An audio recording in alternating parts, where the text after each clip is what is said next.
tak kanannya atau tak kirinya dulu ketika menghadapi masalah.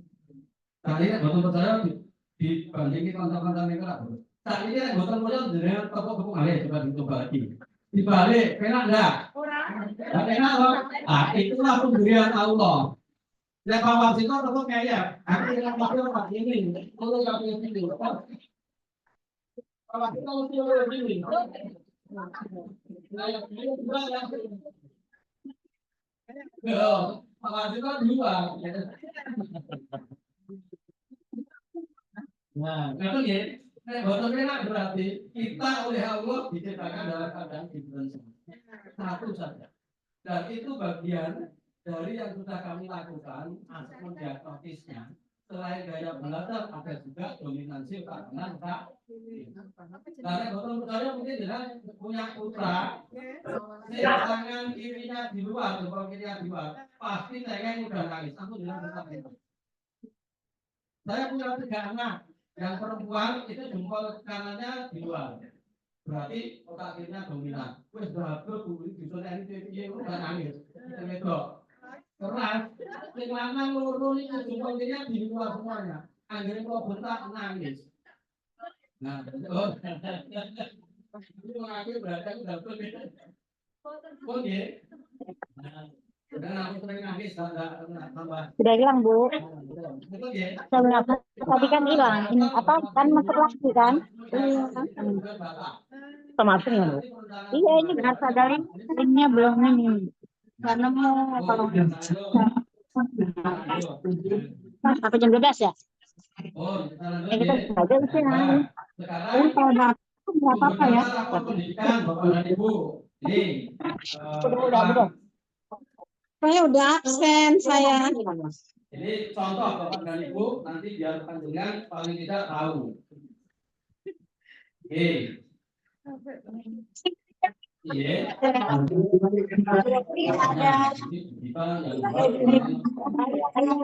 Contoh misalkan nilai literasinya di sini misalkan turun. Nah, nanti kegiatan direkomendasi benahi itu peningkatan kompetensi BPK dan kebijakan yang menunjang kompetensi membaca teks informasi. Kegiatan sekolah BPKS-nya adalah IHT. Ada nggak kira-kira di kode rekening di pos? Nah, kita sudah cek rumah-rumahnya di kode rekening ada nggak? Ada. Berarti bisa dianggarkan. Kalau tidak bisa dianggarkan boleh nggak? Boleh saja. Kegiatan tidak berbayar, tidak berdana bunyi. Ini contoh rapor pendidikan. Nilai numerasinya harus yang rendah semua tidak. Kalau sedang menjadi prioritas ya apa-apa. Makanya ini dasarnya rapor pendidikan. Terus yang lain ya tetap Bapak dan Ibu refleksi masalah akan masalahnya kualitas pembelajarannya baik. Tetapi kegiatan benahinya peningkatan kompetensi DTK kebijakan yang menunjang pengelolaan kelas. Maka LKSR di situ ada kegiatan satuan pendidikan meningkatkan kompetensi DTK dengan mempelajari konten terkait pengelolaan kelas yang mendukung pembelajaran yang berpusat pada peserta didik. Kode rekeningnya ada, bunyinya fasilitasi pengembangan kompetensi guru. Boleh. Jadi jangan sampai jauh urung-urung dijawab detail. Nah, itu nggak boleh. Bendahara itu belum langsung nggak apa-apa bu, aku mana semacam ini waktu anu kali itu loh. Oh betul. Pernah ada kasus semacam ini Bu Wani. Bidang kesehatan mengajukan kegiatan perayaan hari besar agama. Ya, ternyata langsung jawab perayaan saya bunyinya acara Maulid Nabi. Yo enak nek ngene kok rekening omane ra enak Maulid Nabi itu kan boleh enak. Di situ maka ada kode rekening yang utamanya nanti untuk belanja sumber narasumber. Ada belanja ATK, ada belanja konsumsi. Nah kita ngambilnya dari situ. Kurung-kurung dijawab, ya ngamuk. Nah, gue suka cara mulu tak ada dewi, kan tasku dewi. Makanya nanti duduk saat itu semuanya kalau nanti koordinasi beres. Mungkin nggak apa-apa. Sampai sama si Cio atau nih B, pesan ini ini berdarah ini pesakit, berdarah ini sasaran apapun makanya yang apa kali berdarah kalau duduk di depan dulu. Dan itu kok geser itu loh. Betul ini tetap nanti saya menjadi terdepan di tim manajemen. Kalau ada apa-apa, kepala sekolah ya harus berani dadani untuk menyelesaikan masalah. Yang ini koordinatif. Contoh ini contoh pendidikan, sumber data profil sekolah, misalkan kerusakan ruang BK. Ini kan dari dapur. Berarti nanti dicarikan kode rekeningnya. Nah ini renovasi ruang BK. Kemarin minta karena kalau ada tamu pas konsultasi sifatnya bersamaan, itu ternyata belum ada sekatnya. Nah, mengajukan sekat tim guru BK. Inilah hasil dari melalui pengusulan tadi loh. Nah, baru diadat. Nah, itu mungkin caranya jawab bendara ya benar. Belum menjadi skala prioritas. Besok dilaksanakan. Sesuk kapan Bu? Somben. Betul rokok santai jadi pena. Terus bendahara itu juga harus nopo Bu, istilahnya daya tahannya, daya bantingnya tinggi. Kalau tidak berperasaan, tidak berperasaan. Oh iya, di jempol kanannya tenggobo. Oh, tidak berperasaan. Oh, nggak apa-apa kalau yang penting mau jelo bening. Oh iya, ini ya. Nanti kalau misalkan dua ruang kelas, nah nanti bisa panjenengan misalkan di kode rekening nggak ada sumber daya sekolah, sumber daya politik tadi Bu. Kami menghubungi anggota dewan yang alumni SMA 1. Ternyata kemarin kita dapat hibah 150 juta untuk pembuatan ruang kelas baru. Nah, itu berarti kan bisa, itu sumber daya sekolah. Sumber daya apa? Sumber daya politik. Berarti punya dana anggaran dari dewan. Itu boleh. Sah. Betul ya? Terus alumni misalkan kemarin kami buka sekretariat itu langsung alumni kami kumpulkan. Aku AC-ne, aku kode-ne, saya lemari-ne, saya TV-nya, saya laptopnya, udah jadi. Makanya kemarin masjidnya langsung berdiri sama jadi perusahaan kita buat ruang baru, kita hadirkan alumni langsung spontan saat itu. Tapi itu salah satu alumni ini dari salah satu itu ada yang mantan direktur BRI, ada yang segera datang Pak Supoyono, dan itu nanti begitu. Ada saja dulu kalau orang belum tentu sudah lebih. Dan nanti dicari dulu. Ya, betul ya. Lanjut. Sumber data keluarga. Bapak Karno, mohon maaf, ini saya cuma sekedar mengingatkan waktu. Kurang lebih 7 menit lagi ya, Bapak ya. Masih 7 menit. Oh, ini sih. Iya, betul-betul satu ini makan perbedaan. Iya. Jangan di sini apa-apa sebelum saya mengharapkan dengan modal. Betul ini kalau dia gitu. Kalau saya tahu dari dua tamu yang jauh mungkin masih bisa. Iya, tenang, kita diomelkan. Bapak dan Ibu, lanjut ya. Ini kegiatan data usulan warga Bu. Ada kegiatan literasi, mengiakan gerakan literasi, menulis buku, penerbitan buku, ber-ISBN. Ini sudah ada bukti buku tidak dibawa nih, Mas Hilal. Nah, ber-ISBN sudah ada. Kami murid-murid menulis buku yang sudah ber-ISBN. Ada berapa buku kemarin? 6 atau 5? 6 ya, sekitar itu. Itu ada kegiatan kepemimpinan siswa, paskibra, kode rekening peremajaan seragam paskibra. Itu udah tarik, boleh. Kemarin kami berikan juga. Kami berikan. Kamu kok berikan ya? Inventaris, nanti itu punya sekolah, kembalikan. Disimpan di sekolah, tidak di taman, boleh. Misalkan memperbarui seragam paskibra. Sumber daya alumni ya Bu. Nah, renovasi masjid, ada kode rekeningnya ternyata kita rekod kode rekeningkan. Terus sumber daya sekolah ada, sumber data analisis SWOT. Bapak dan Ibu, analisis SWOT semacam ini. Ada kekuatan, ada kelemahan, ada peluang, ada ancaman. Monggo. Ini yang PMO Bapak dan Ibu. Ini PMO 1 itu di kegiatan sekolah penggerak memang harus ada kegiatan refleksi.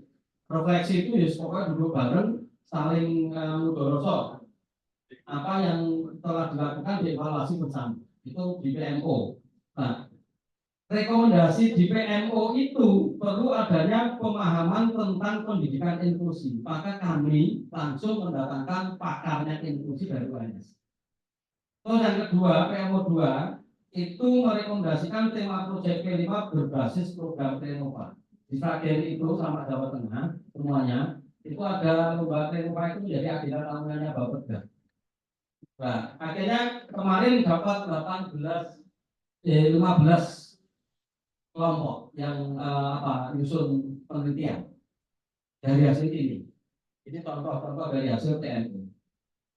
Sumber data PMO sudah setiap guru, terus ini setiap guru membuat video pembelajaran diferensiasi. Quantitative grading berapa persen? 35. Terus setiap guru membuat podcast tema masalah pembelajaran. Kami punya studio podcast. Oh, ada podcastnya. Buat podcastnya nanti studionya mungkin dari ruangan, di ruangan terbuka itu kayak meja itu juga pas. Dulu SMA 3 dulu pertama kali di rumput depan halaman. Dikai bantal sing bentuknya aneh itu, bantal sing Terus di YouTube ya? bantal masuk itu loh. Kirimkan YouTube. Iya, di YouTube kan. Itu pernah. Terus akhirnya buatkan studio. Sama satu juga buat studio. Podcast bagus. Yang bagus. Nanti jangan cek podcastnya SMA 1 di YouTube-nya. Nah, pakarnya itu Mas bilang itu. Maka ya. Ini contoh, ini Bu, rekayasa teknologi kita melibatkan praktisi dari perguruan tinggi, dari PMU tadi. Jadi P5-nya kita menghadirkan tokoh-tokoh Renova dari perguruan tinggi. Terus ini yang pendidikan inklusi, berkebutuhan khusus Bapak dan Ibu ini. Ini yang dari UNS, Ini kita laksanakan pendidikan inklusi. Terus ini yang dokumentasi karya P5. Nah, cukup. Tapi sampai di sini, Bapak dan Ibu, terima kasih sekali atas perhatiannya. Saya serahkan kepada moderator. Pas, Bu. Pas banget, Pak. Oh, Nah, Bapak Ibu kita berikan applause dulu buat Bapak. Bagaimana Ibu? Oh, siap, monggo. Ya, terima kasih kepada Bapak Sirano yang telah memberikan materi yang sangat luar biasa. Insya Allah nanti akan kami ikuti ya. Jadi yang sudah dikeluarkan dari kita. Insya Allah nanti Bapak Ibu siap ya Pak. Nanti kalau kita mengadakan apa gitu, jadi kita rapatkan dulu lebih enak. Bapak Ibu juga teman-teman dari SMA Negeri 1 Sragen, mohon maaf kiranya hari ini saya tidak bisa membersamai sampai akhir. Mohon maaf Pak Tarno, Bu Evi dan teman-teman dan Bapak Ibu, karena hari ini sudah dimulai rakor MKKS yang menghadirkan Bapak Pengawas Tri Hartanto dan Pak Setiawan serta dari Sabin 6. Jadi ini sudah dimulai, saya nanti terlambat. Ya, mohon maaf, terima kasih semuanya ya Pak sebelumnya dan sesudahnya. Semoga bisa dilanjutkan. Itu, atur nuwun Bapak Ibu, saya izin mohon diri dulu ya. Nuwun Pak, nuwun nih Pak. Hati-hati.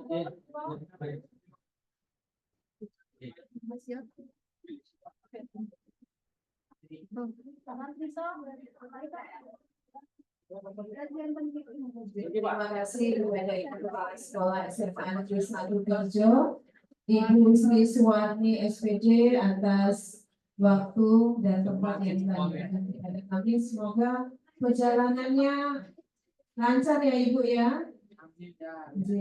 Hati-hati di jalan Ibu.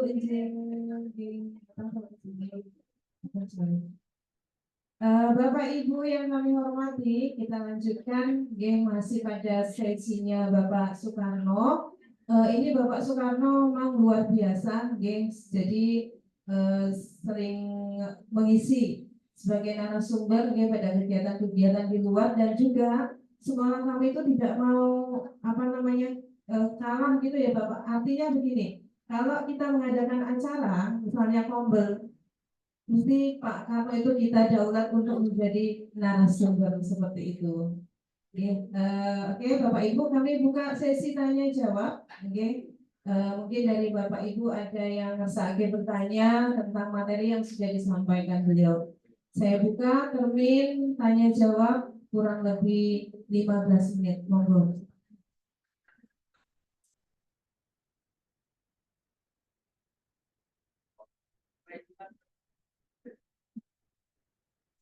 Monggo, Bapak dan Ibu. Pak Warsito mungkin ada yang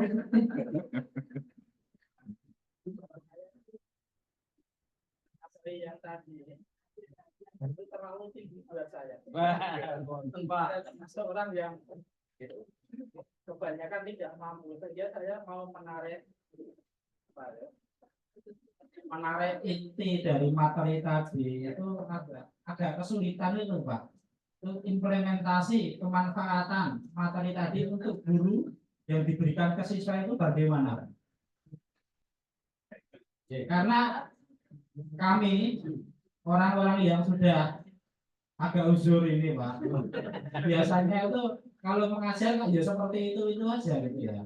Dengan materi yang tadi apa itu dengan berbasis data dan sebagainya itu terlalu tinggi sekali buat kami.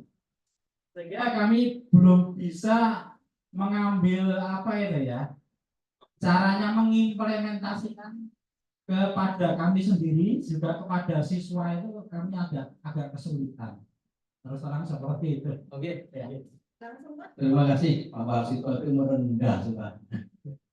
Sebenarnya sini tidak gitu, beliaunya itu sebenarnya mampu kalau ini tadi kan materinya tidak terlalu tinggi Pak. Misalnya contoh sumber data dominansi otak kanan otak kiri. Betul nggih? Nanti anak sudah dikelompokkan aja, kamu yang dominan otak kanan otak kiri. Berarti kalau otak kanan itu suka-suka nalar logikanya tinggi. Betul nggih? Tapi kesukaannya berarti nanti gaya belajarnya pasti juga beda. Yang otak kanannya dominan, gaya belajarnya biasanya ya hanya sekitar kinestetik, suka gerakan dan sebagainya, biar secara langsung itu saya begitu. Tetapi yang otak kirinya dominan, perasaannya lembut, tetapi skillnya, seninya tinggi biasanya. Maka gaya belajarnya kecenderungannya di visual. Berarti pandangan nanti penampilannya bisa menampilkan gaya belajar atau pembelajaran yang berbasis warna, cerah, dan sebagainya, atau video pembelajaran, pasti ada pembedanya. Itu salah satu contoh aja. Sakit nih, maksudnya nih. Pada saat mau pembelajaran itu anak dikelompokkan. Kamu tipe dominasi otak kanannya kelompok ini, yang ini kelompok ini. Diperlakukan berbeda di dalam pembelajaran berdiferensiasinya. Bisa prosesnya, bisa kontennya, atau bisa produknya. Kalau produknya yang arahkan berarti anak-anak yang nanti otak kirinya tadi di dominan kan otak kiri yang dominan itu berarti intelijensianya tinggi ya. Tadi kembali ini saya. Ya, berarti nanti anak-anak cenderung membuat konsep produknya itu berupa hal-hal yang real nampak tetapi tidak bervariatif sekali. Nilai estetika seninya pasti kurang tinggi. Tetapi yang otak kanannya dominan nanti buat poster saja, desain poster itu warna-warninya pasti beda. Arahnya ke sana. Ini membuat visualisasi dari produk pasti variasinya akan banyak sekali. Dicoba saja. Dicoba saja. Itu salah satu contoh tadi. Artinya Pak, gaya belajar anak itu kan banyak sekali, tidak hanya 3. Ya.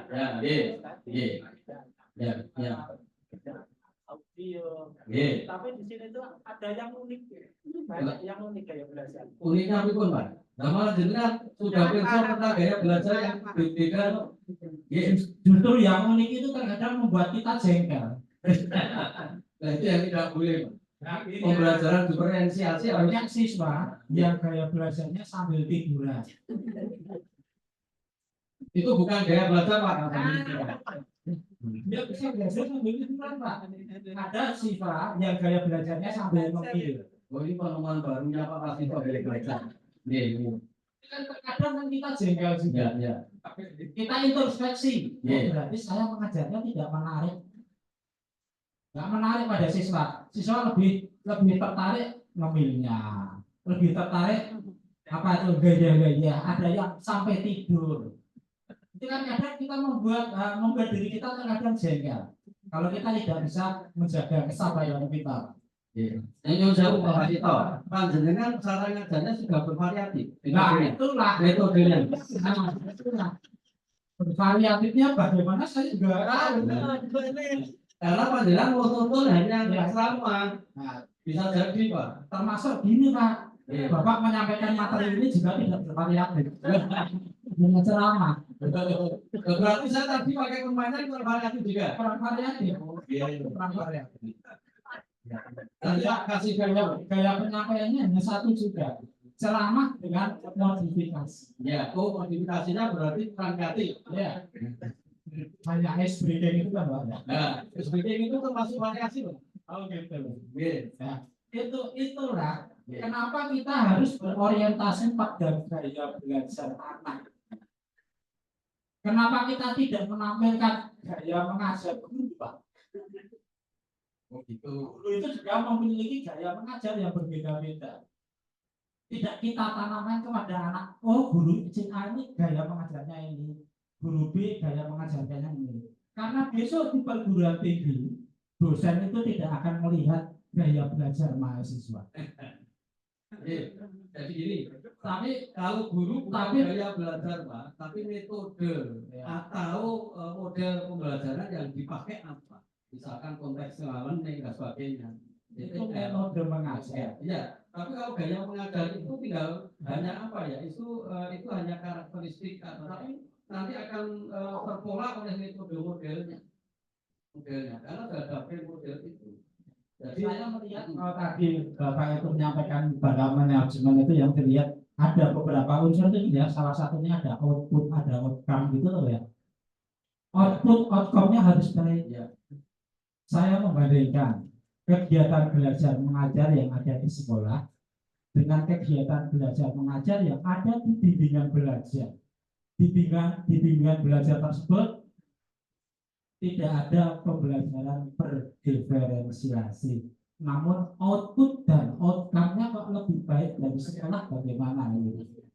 ya, Pak. Pulau pahamkan dulu ya. Jadi nanti kalau panjenengan yang diukur itu adalah pelaksanaan proses pembelajaran, inputnya harus dikaji dulu. Di bimbel itu inputnya hampir homogen. Anak-anak yang sudah menjurus punya IQ-nya yang hampir setara. Motivasinya hampir sama. Terus karena tujuannya juga berbeda, maka metode mengajarnya juga berbeda orientasinya. Berbeda dengan kalau pembelajaran di sekolah. Karena sekolah itu sudah ada regulasi frame-nya. Inputnya variasi, maka diferensiasi pembelajaran. Ini dua hal yang tidak bisa dibandingkan. Beda nanti kalau ini SMA 1 dibandingkan dengan SMA Prensen. Lah kok prestasinya tinggi sana sekarang dari swasta. Nah iya. Di sana pembelajarannya untuk PR saja terfasilitasi malam karena bodi bayar, ya. Tetapi inputnya kalau nggak memiliki IQ kecerdasan sekian nggak bisa lolos karena dites. Ya ini kita itu kan sebenarnya senasib, tapi harus cara diferensiasi itulah yang dilaksanakan. Ini tergantung kita menerimanya apa. Nah, nggak terima ya nanti salah terus. Mindset itu harus kita rubah. Mindset kita harus kita rubah. Kamu Pak Marsito hebat, Pak Marsito hebat. Kalau cuma tidak, Pak, tapi ini kan kelihatannya keberhasilan atau output dan outcome anak itu akan mencapai lebih baik itu bagaimana kita bisa memotivasi anak untuk bisa minat belajarnya menjadi semakin baik. Terbukti di bimbingan belajar itu minat untuk belajarnya tinggi. Beda dengan sekolah ini. Nah, ada yang minat, ada yang tidak berminat. Itu Pak. Cara mengadopsinya. Tapi saya kan menawarkan teori konvergensi loh. Ya. Di bimbel itu metodenya beda, itunya beda, di sekolah beda. Konvergensi berarti menggabungkan. Panjenengan ambil yang metode di bimbel, nanti diambil ke sekolah. Nah, saya itu orang bimbel sudah 20 tahun loh. Saya ngajar itu semester 3 sudah ngajar. Dan menjadi konsultan apa itu namanya pemilihan jurusan di perguruan tinggi Pak. Saya terakhir ngajar itu di tahun 2020 karena ada COVID itu. Kepala sekolah masih ngajar Pak. Jadi ngerti caranya ngajar. Nah itu bisa diterapkan di pembelajaran di sekolah. Contoh misalkan yang biologi sinten. Ini misalkan sintesis protein. Langkah itu saya tinggal tak tuliskan sekali jerat dengan pola. Murid langsung iso kabeh. Itu dari bimbel, Pak. Karena saya orang bimbel, maka itu tak pakai ngajar di kelas. Penyampaiannya berdiferensiasi tidak? Berdiferensiasi loh Pak, semuanya kan nanti sama. Berdiferensiasi. Berdiferensiasi nanti sama. Sama, ditemukan diferensiasi kan ada konteks, ada proses, proses, sama program. Betul sih? Nah, prosesnya ini nanti kontennya sama, nggak apa-apa. Caranya, langkahnya ada pembeda. Ini loh cara yang konvensional, ini yang cara singkat. Itu diferensiasi Pak. Kontennya. Ternyata anak-anak, oh sama. Yang satu senang dengan cara yang konvensional, untuk, terus yang satu dengan cara cepat, karena ada yang pintar. Iya. Diferensiasi Pak. Konten dulu, kalau itu mesti beda besok. Kontennya beda. Ngerti ya? Nah, ngapunten saya karena ngajar di Bimbel lama sekali Bapak kan. Lama sekali. Sehingga pindah-pindah Bimbel. Saya terakhir salah satu murid kebanggaan saya itu yang punya Bukalapak. Itu murid di Bimbel. Mas Ahmad Yakin. Itu di Bimbel. Betul ya? Cukup, ada yang tanya lagi. Wah senang, tapi ketemu dengan apa sudah apa lagi? Loh, kalau Pak ini yang namanya kebukaan nih, apa namanya pola pikir, kita harus betul ya?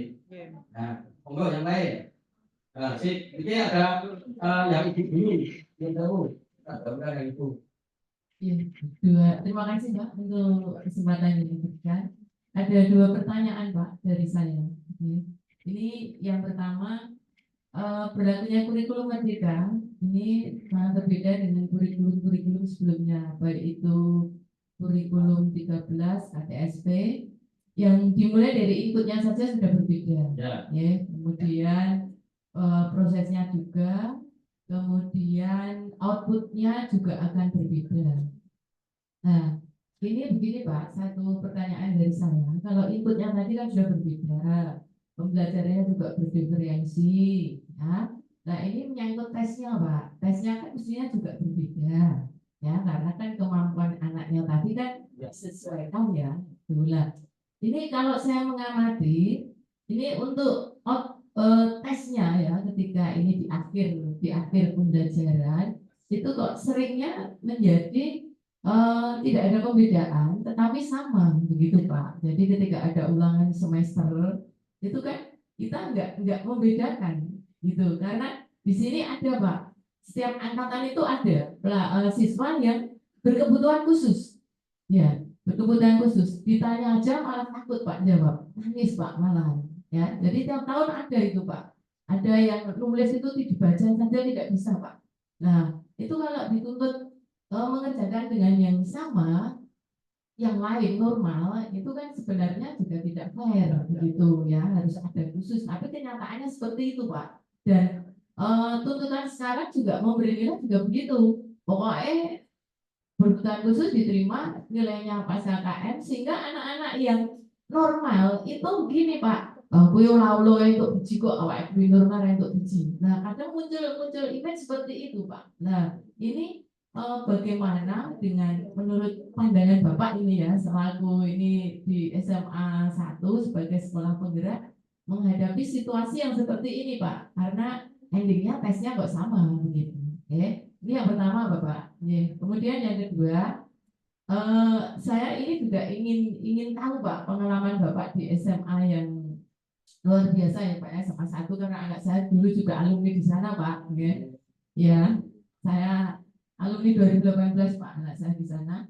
Nah ini saya tahu sana itu pindah kampus Pak ibaratnya ya, alumni sana ke UGM, ke STAN, ke mana, dulu masih sistem Pak. Ya, dengan sistem zonasi seperti ini Bapak, saya ingin tahu apakah terjadi perubahan yang sangat signifikan Bapak untuk penerimaan ya, outputnya itu di PTN ternama gitu. Karena saya yakin kalau SMA sini dengan sistem zonasi tidak begitu terpengaruh Bapak, karena USNM juga dibilang di Papua gitu. Kalau SMA 1 kan tidak Pak, dulu kan yang nem tinggi, dan yang sekarang saya bocah ditompo karena zonasi itu. Dan saya ingin tahu Bapak dengan keadaan seperti ini bagaimana ini SMA 1 apakah bisa bertahan seperti dulu ataukah mengalami penurunan ya. Jadi kalau kita bandingkan dengan yang misal semacam STM, BG itu nggak bisa karena di sana kan memang sudah inputnya kan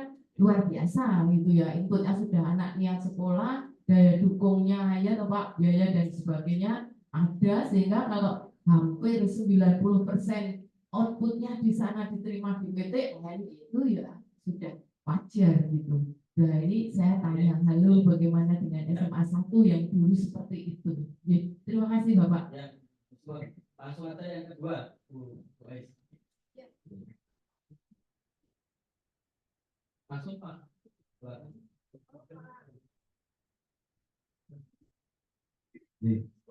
Terima kasih untuk difabel sudah dari baik itu difabel secara fisik maupun psikis.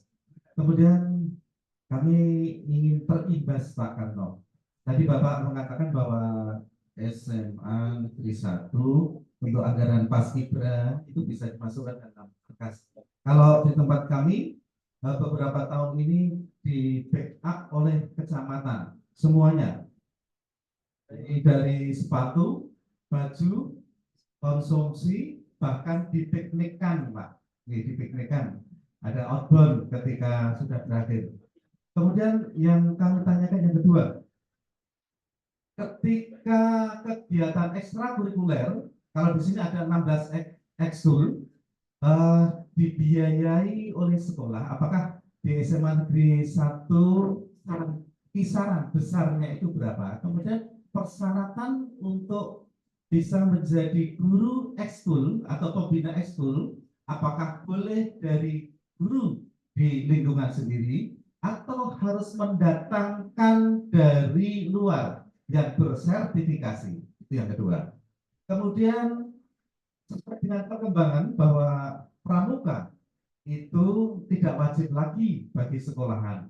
Kemudian apakah di SMA Negeri 1 tetap mewajibkan untuk kegiatan pramuka tersebut?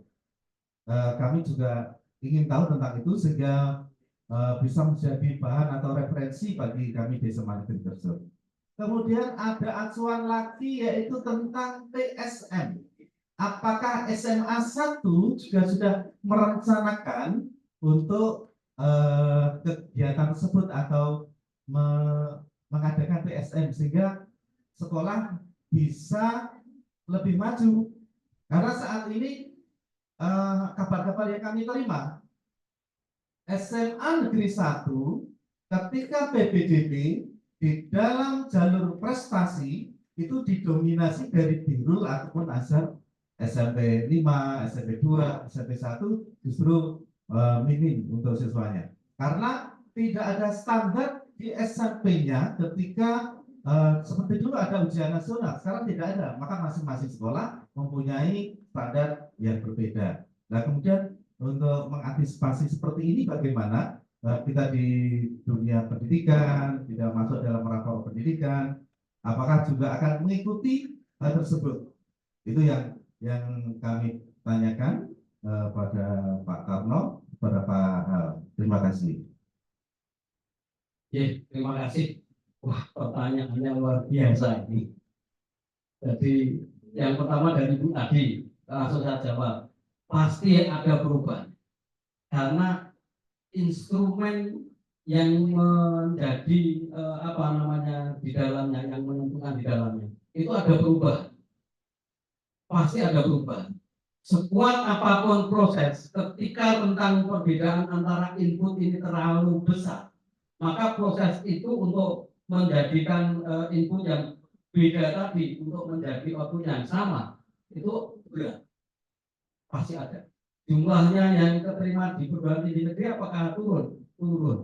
Logis. Memang ukuran kualitasnya proses pendidikan itu memang harusnya diukur dari seberapa jauh merubah rentang. Misalkan SMA kerja ini rata-rata nilai siswa 70. Tapi panjenengan bisa memproses menjadi 80, berarti yang panjenengan merubah rentang 20. Tapi misalkan kalau di SMA 1 rentangnya 80, kami merubahnya 90, berarti kan hanya merubah 10. Berarti proses pembelajarannya dikatakan bagus begini. Contoh itu. Nah, termasuk kami bekerja keras, Ibu. Jadi input yang berubah drastis ini, kami harus memproses bagaimana memiliki standar outputnya sesuai sebelumnya, meskipun berat.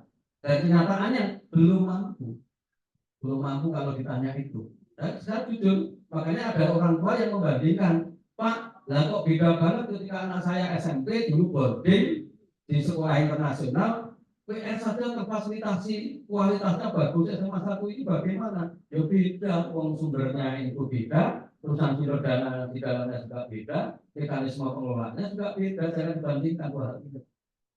Tetapi kalau mekanisme prosesnya untuk ditingkatkan, ini boleh tidak. Kami bekerja keras untuk bisa mengangkat ini. Nyata nih, tetap ada beban. Ribut.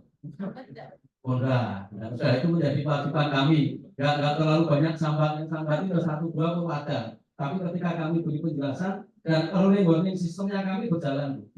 Misalkan anak yang keterlambatan itu pembeda dengan yang lain, beda langsung turun tangan. Nanti kalau terlalu berlebihan kok ditangani agak sulit, masuk langsung ringnya ke kepala sekolah dan bisa diselesaikan. Anak yang kasus-kasus yang berlebihan itu sampai di BK belum selesai, sampai kepala sekolah bisa selesai.